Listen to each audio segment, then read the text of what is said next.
ఎప్పటికప్పుడు తాజా వార్తలను అందిస్తున్న TV1 తెలుగు న్యూస్ కు స్వాగతం. నమస్తే. నిన్న ఒక ప్రధానమైన ఛానల్లో ఒక మీడియాలో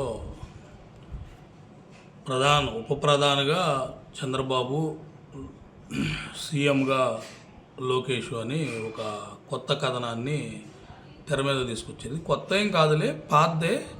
వీళ్ళు ట్రయల్ చేస్తూ ఉంటారనమాట జనాల్లో. వాళ్ళ మనిషి మెంటల్గా ప్రిపేర్ చేయటానికి ఇలాంటివన్నీ కూడా వాళ్ళు వదులుతూ ఉంటారు. ఆ వదిలిచ్చేది కూడా ఎవరని కూడా ఈ రాష్ట్ర ప్రజలకి అందరికి కూడా తెలుసు. వాళ్ళు చెబుతారు, స్క్రిప్ట్ వీళ్ళు చదువుతారు, అంతే తేడా. పెద్ద దీంట్లో వేరేగా మనం అనుకుంటానికి కూడా ఏముండదు. అయితే ఇప్పుడు ఉప ప్రధానిగా చంద్రబాబు, సీఎంగా లోకేష్. ఇప్పుడు నేను అనేది ఏంటంటే, మీరు అవ్వచ్చు, చేసుకోవచ్చు, మీకు ఆ క్యాపబిలిటీ కూడా ఉంది. కానీ నేనేమంటానంటే, అసలు ఉప ప్రధానిగా నారా చంద్రబాబు నాయుడు, సీఎంగా లోకేష్, మీ సొంతగా ప్రభుత్వాన్ని తీసుకొస్తే మీరు ఎలాంటి నిర్ణయాలైనా తీసుకోవచ్చు. ఇది కూటమి ప్రభుత్వం. కూటమిలో ప్రముఖ పాత్ర జనసేన పార్టీది. జనసేన పార్టీ ప్రమేయం లేకుండా ఇలాంటి లీకేజీలు చేయటం వల్ల అది కూటమికి నష్టం. ఇక నష్టమే, అది పూర్తిగా నష్టం. ఏంటంటే కూటమికి ప్రతిపక్షంలో జగన్మోహన్ రెడ్డికి మీరు రెడ్ కార్పొరేటర్గా మీరు పరిచినట్టే. మామూలుగానే అతను ఓటు శాతం కానీ అవి కానీ తగ్గలేదు. మీరు ఇలాంటి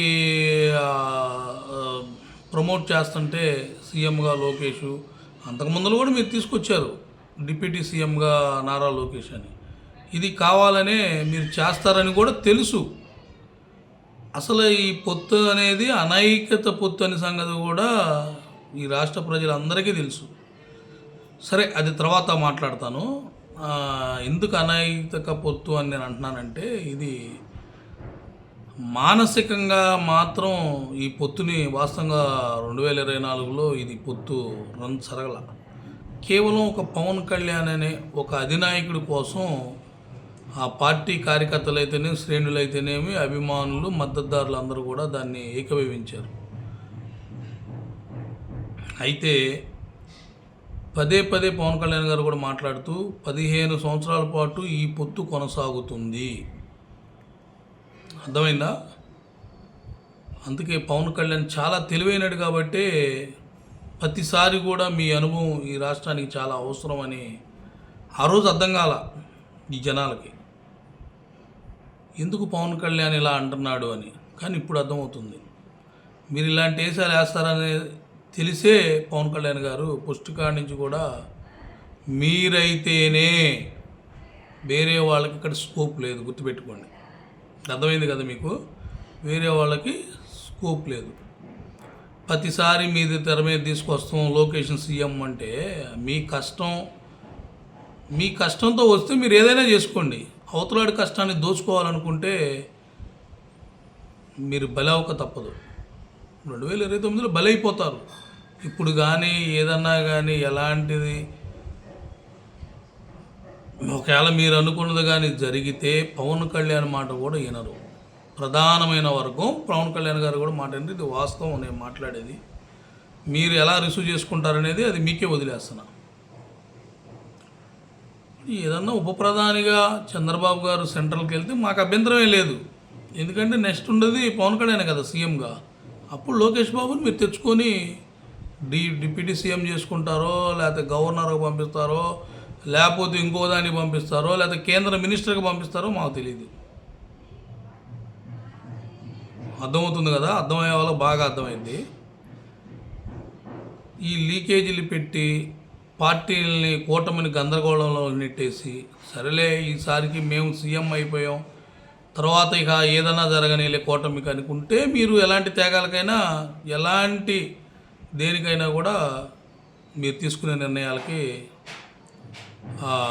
అంటే ఇది ఎలా ఉంటుందంటే నమ్మించి మోసం చేయటం ఒక రకంగా చెప్పాలంటే. విలువలతో కూడి రాజకీయం చేస్తుంది పవన్ కళ్యాణ్ గారు. విలువలు తగ్గించుకొని మీరు రాజకీయాలు చేయాలనుకుంటే చేసుకోండి. ఇప్పుడే అన్ని చోట్ల కూడా మీరు చేస్తున్నారు. జనసేన పార్టీకి అడ్రస్గా ఒక్క నాయకుడు కూడా నిలబడతల్లా రాష్ట్రంలో. వాళ్ళ పరిస్థితి చెప్పాలంటే కూటమిలోకి వచ్చి వాళ్ళు ఇబ్బందులు పడుతున్నారు. ఉన్న వాస్తవంగా చెబుతున్నారు. కూటమి లేనప్పుడే ఆ వర్గానికైతేనేమి, అంటే ఎక్కువ ఆ వర్గంతో ఉన్న ఆ వర్గానికైతేనేమి ఇలాంటి బాగా రాజకీయంగా కూడా ప్లస్ ప్రభుత్వ పరంగా కూడా లబ్ధి చేకూర్చింది. దీంట్లోకి వచ్చిన తర్వాత లెక్కల గారిడి ఒకటి మొదలుపెట్టారు. ఆ లెక్కలు కూడా తేల్తల్లా.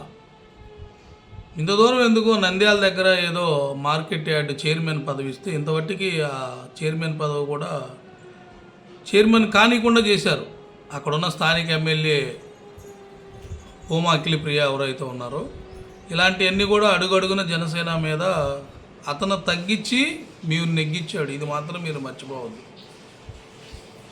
అతను తగ్గి మీరు నెగ్గించాడు. కానీ దీన్ని అలుసుగా మీరు తీసుకొని మీ ఇష్టానుసారంగా చేద్దాం అనుకుంటే ఏముందలే, ఇక అయిపోయింది, ఈసారితోటి మనం నా కొడుకుని బిడ్డను సీఎం చేసుకోవాలని మీరు అనుకున్న పవన్ అన్న అని వెనకాలుండి ఎన్నుపోటు పొడిసినా మీరే ఇబ్బంది పడతారు. మాకేం పెద్ద ఇబ్బంది ఏం లేదు. అంటే మాకు మీరంటే జనసేన పార్టీకి ఇబ్బంది ఏం లేదు. అతను తెలుసుకునే టైం వస్తే అతను తెలుసుకుంటాడు. ఇది దయచేసి మాత్రం ఇలాంటి లీకేజీలు పెట్టి ఉప ప్రధానిగా చంద్రబాబు, లోకేష్ సీఎం ఇలాంటివన్నీ మీరు వెనకాలండి డ్రామాలు ఆడిస్తే మీకు ఎంత నష్టం అనేది మీకు తెలుసు ఆ సంగతి. కాకపోతే తండ్రి వయసు అయిపోతుంది కదా, నేను తండ్రి ఉండగానే జోడు గుర్రాలకు మళ్ళీ సెంటర్లో మా నాన్న ఒకేసారి ప్రధాని, నేను ఇక్కడ సీఎం అనిపించుకోవాలని మీరు అంటే ఎలాంటి తెగాలకైనా మీరు తెగబడతారు. ఆ విషయం కూడా తెలుసు. ఎందుకంటే మనం పోస్టులు ఇచ్చిన నామినేటెడ్ పోస్టుల్లోనే తెలిసింది ఆ సంగతి కూడా. కానీ ఒక విషయం చెబుతున్నాను, ఒకరోజు మాత్రం మీ చిట్టా మొత్తం కూడా పవన్ కళ్యాణ్కి ఏం తెలియదులే అని మీరు అనుకుంటున్నారు. మీ చిట్టా మొత్తం ఎవరెవరు ఏం చేస్తుంది, కూటమిలో ఉన్న ఎమ్మెల్యే ఎవరెవరు ఏం చేస్తున్నారు అతని దగ్గర మొత్తం రిపోర్ట్లు ఉన్నాయి.